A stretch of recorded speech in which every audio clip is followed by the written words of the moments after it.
또 그들 사이에 그중 누가 크냐 하는 다툼이 난지라 예수께서 이르시되 이방인의 임금들은 그들을 주관하며 그 집권자들은 은인이라 칭함을 받으나 너희는 그렇지 않을지니 너희 중에 큰 자는 젊은 자와 같고 다스리는 자는 섬기는 자와 같을지니라. 앉아서 먹는 자가 크냐 섬기는 자가 크냐? 앉아서 먹는 자가 아니냐? 그러나 나는 섬기는 자로 너희 중에 있노라. 너희는 나의 모든 시험 중에 항상 나와 함께한 자들인즉 내 아버지께서 나라를 내게 맡기신 것 같이 나도 너희에게 맡겨 너희로 내 나라에 있어 내 상에서 먹고 마시며 또는 보좌에 앉아 이스라엘 12지파를 다스리게 하려 하노라. 시몬아 시몬아 보라 사탄이 너희를 밀가부르듯 하려고 요구하였으나 그러나 내가 너를 위하여 내 믿음이 떨어지지 않기를 기도하였노니 너는 돌이킨 후에 내 형제를 굳게 하라. 그가 말하되 주여 내가 주와 함께 오게도 죽는 데에도 가기를 각오하였나이다. 이르시되 베드로야 내가 내게 말하노니 오늘 닭 울기 전에 내가 3번 나를 모른다고 부인하리라 하시니라. 그들에게 이르시되 내가 너희를 전대와 배낭과 신발도 없이 보내었을 때에 부족한 것이 있더냐? 이르되 없었나이다. 이르시되 이제는 전대에 있는 자는 가질 것이요 배낭도 그리하고 검 없는 자는 겉옷을 받아 팔아 살지어다. 내가 너희에게 말하노니 기록된 바 그는 불법자의 동류로 여김을 받았다 한 말이 내게 이루어져야 하리니 내게 관한 일이 이루어져 감이니라. 그들이 여짜오되 주여 보소서 여기 검 둘이 있나이다.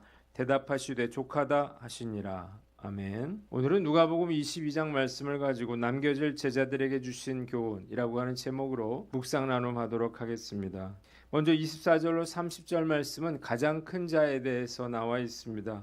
제자들 사이에 누가 크냐라고 하는 다툼이 벌어졌어요. 이 예수께서 이방의 왕들은 백성들 위에 군림하는 자들, 이런 자들이 은인이라 칭함을 받지만 너희들은 그래서는 안 되니 너희 중에 가장 큰 사람은 가장 어린 사람과 같이 되고 다스리는 사람은 섬기는 자와 같이 되어야 한다 말씀하셨습니다. 또한 예수님은 앉아서 먹는 자가 섬기는 자보다 크지 않느냐 물으신 후에 나는 섬기는 자로 너희 중에 있다 라고 말씀하시고 너희는 모든 시험 중에 나와 항상 함께한 자들인즉 내 아버지께서 나라를 나에게 맡기신 것 같이 나도 너희에게 나라를 맡겨 내 상에서 먹고 마시며 보좌에 앉아 이스라엘 12지파를 다스리게 할 것이라고 말씀하셨습니다. 본문이 우리에게 주는 교훈이 있는데 겸손히 섬기는 자가 되라는 것입니다. 왜 제자들 사이에 누가 큰가에 대한 논쟁이 벌어졌을까요? 이유가 있습니다. 제자들 역시 유대 종교 지도자들처럼 예수님을 정치적인 메시아라고 생각했고 이제 곧 예수님께서 왕위에 오르실 거라고 생각했기 때문입니다. 그래서 미리 누가 높은지를 매겨놓는 것이 중요했습니다. 누가 총리가 되고 누가 비서실장이 되고 누가 장관이 되느냐라고 하는 것이 그들의 최대 관심사였던 거예요. 과연 제자들은 누가 제일 큰 자라고 생각했을까요? 서열을 가리기 위해서는 아마도 기준이 필요했을 것입니다. 어떤 기준이 있었을까요? 첫째로 누가 제일 나이가 많은가? 둘째 누가 가장 짬밥이 높은가? 세 번째 누가 제일 큰 능력을 보여줬는가? 네 번째 누가 제일 충성된가? 다섯 번째 예수님이 가장 신이 많은 제자는 누구인가? 여섯 번째 누가 제일 똑똑한가? 라고 하는 것들일 것입니다. 아마도 베드로와 야고보와 요한이 1, 2위를 다투지 않았을까 싶습니다. 그런데 예수님은 내가 섬기는 자로 너희 중에 있다 말씀하시면서 하나님의 나라에서는 세상과 달리 섬김을 받는 자가 아니라 섬기는 자가 큰 자라고 말씀하고 계십니다. 겸손하게 섬기는 자가 높은 자고요. 큰 자라는 것입니다. 진정으로 큰 사람이 되기를 원한다면 섬기는 자가 되어야 하는 것입니다. 사실 어린아이와 같이 자기를 낮추지 않으면 큰 자와 작은 자를 떠나서 천국에조차도 들어갈 수가 없는 것입니다. 때문에 하나님 나라에 들어가려면 하나님 나라에서 큰 자가 되려면 반드시 예수님처럼 겸손히 섬기는 자가 되어야 하는 것입니다. 말씀 앞에서 나는 어떤가 생각해 봅니다. 교회를 개척하고 작은 교회를 이끌어 오면서 섬김을 받는 일보다는 섬기는 일이 더 많았던 것 같아요. 그래서 지금도 섬김을 받으면 좀 불편한 마음이 있습니다. 감사한 일이죠. 예수님께서는 만일 제자들이 자신과 같이 낮은 자리에서 겸손하게 섬기면 하나님의 나라에서 예수님과 함께 먹고 마시며 보좌에 앉아 이스라엘의 12지파를 다스리는 축복을 약속해 주셨습니다.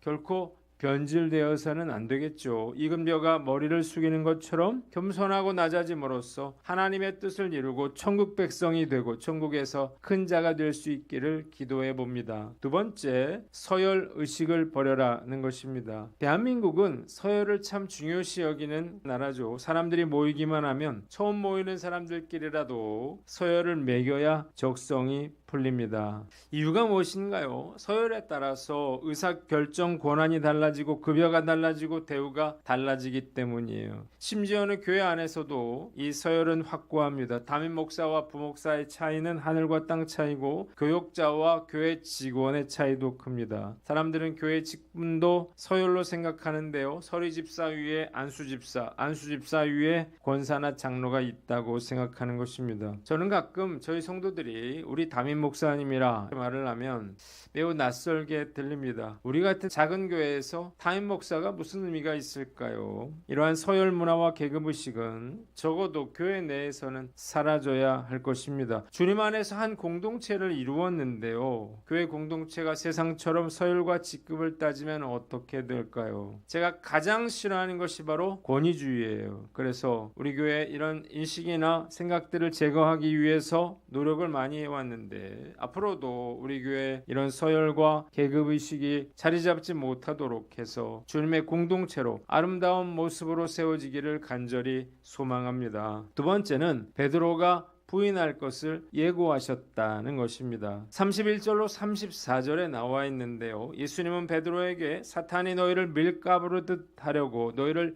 시험하려 한다 말씀하시면서 내가 내 믿음이 떨어지지 않기를 기도했으니 너는 돌이킨 후에 내 형제를 굳게 하라 말씀하셨습니다. 그러자 베드로가 주여 내가 감옥뿐만 아니라 죽는 자리에도 주와 함께 갈 각오가 되어 있습니다 말을 했어요. 그러자 예수님은 베드로야 내가 오늘 달기 울기 전에 3번 나를 부인하리라고 말씀하십니다. 본문이 주는 교훈이 있는데 첫째로 사단의 정체를 드러내라는 것입니다. 밀가부르듯 한다라고 하는 말은 밀을 채로 친다고 하는 말이에요. 그러니까 밀이 채 흔들리는 것처럼 베드로가 사단에게 정신없이 흔들리게 될 것을 말씀하고 계시는 것입니다. 베드로가 예수님을 부인하게 된 것은 사단이 역사했기 때문이죠. 지금도 끊임없이 사단은 우리로 하여금 죄를 짓게 해서 하나님으로부터 멀어지게 하려고 혈안이 되어 있다는 사실을 우리는 깨달아야 합니다. 우리가요 화를 내고 불평을 미워하게 되는 것은 모두 사단의 유혹과 시험 때문이라는 사실을 깨달으시기를 바랍니다. 사단은 우리로 하여금 끊임없이 의심을 품게 해요. 음란하게 하고 상대방이 아픈 데를 찌르게 하고 신경을 긁게 만듭니다. 낙심케 하고 절망하게 하고 고통과 아픔 속에서 살아가도록 만드는 것입니다. 심지어는요 기도하고 나오는데 화를 내게 만듭니다. 그래서 우리는 깨어있지 않으면 실족하게 되는 것입니다. 베드로가 사단의 시험에 넘어진 이유가 있습니다. 베드로 역시 제자들처럼 다른 제자들과 자리 다툼을 벌이고 있었기 때문이에요. 다른 것에 정신을 빼앗기면 사단의 표적이 된다는 사실을 깨달으시기를 바랍니다. 늘 깨어서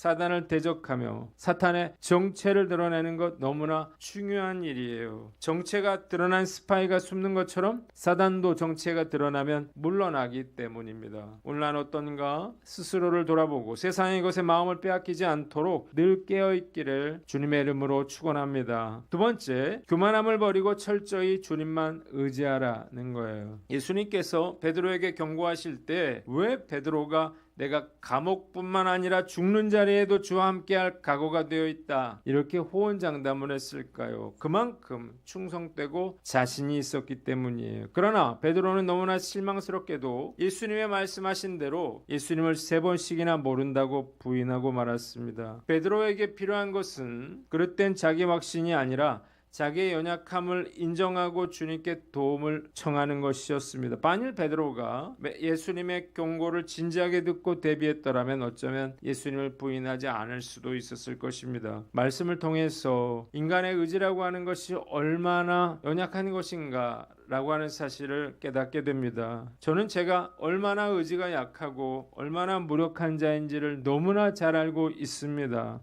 이것은요, 제가 그동안 수없이 많은 실패를 통해서 깨닫게 된 것입니다. 저는 하나님의 도우심 없이는 단 한순간도 살아갈 수 없는 너무나 부족한 자라고 하는 사실을 잘 알고 있어요. 오늘 여러분들은 어떠신가요? 이 마음 변치 않고 어떤 상황에서도 자신하지 않고 철저하게 주의 도우심만 구하며 살아가는 저와 여러분들 되시기를 바랍니다. 마지막으로 35절로 38절인데 전대와 배낭과 검을 가져라는 것입니다. 예수님은 제자들에게 내가 너희를 전대와 배낭과 신발도 없이 보냈을 때 부족함이 있더냐고 물으셨어요. 제자들이 없었습니다. 대답하자 예수님은 이제는 전대에 있는 자는 가질 것이고 배낭도 그리하고 칼 없는 자는 겉옷을 팔아 사라고 말씀하고 계십니다. 예수님이 불법자들과 같은 무리로 여김을 받았다고 하는 이사야서 53장 12절의 말씀이 이루어져야 하기 때문이라는 거예요. 본문이 우리에게 주는 교훈이 있는데 예수님과 동행하라는 것입니다. 제자들은 지금까지 예수님과 함께함으로 부족함이 없었습니다. 예수님이 모든 것을 다 채워주셨기 때문이에요. 그런데 이제 제자들은 먹을 것과 입을 것과 머무를 곳에 대해서 걱정할 수밖에 없게 됐습니다. 예수님이 구약의 예언대로 죄인의 모습으로 십자가의 고난을 받고 죽으실 것이기 때문이에요. 그래서 예수님께서 제자들에게 전대와 배낭과 검을 준비하라고 말씀하고 계시는 것입니다. 만일 우리가 예수님과 함께 동행하고 있다면 아무것도 걱정할 필요가 없을 것입니다. 주님께서 채우시고 보호하시고 인도하실 것이기 때문이에요. 저는 지난 세월 동안 몸서리치게 이것을 경험했습니다. 그러나 제가 염려하는 것은 죄를 짓거나 불순종해서 예수님과 동행하지 못하게 되는 거예요. 그러면요, 제 스스로의 힘으로 제 인생을 살아야 하는 것입니다. 상상만 해도 너무나 두려운 일이 아닐 수가 없어요. 능력이 없어도요, 가진 게 없어도요, 우리가 가지처럼 포도나무 되신 예수님께 붙어있기만 하면 걱정할 필요가 없는 것입니다. 포도나무이신 예수님을 통해서 하나님의 능력을 공급받게 되기 때문이에요. 고난주간이 진행되고 있습니다. 고난주간 한 주만이라도 더 주님을 생각하고 주님과 동행하시기를 주님의 이름으로 축원합니다. 기도하겠습니다. 하나님 아버지, 섬기는 자가 되고 서열의식을 버리며 사단의 정체를 드러내고 주님을 의지하며 동행케 하여 주시옵소서.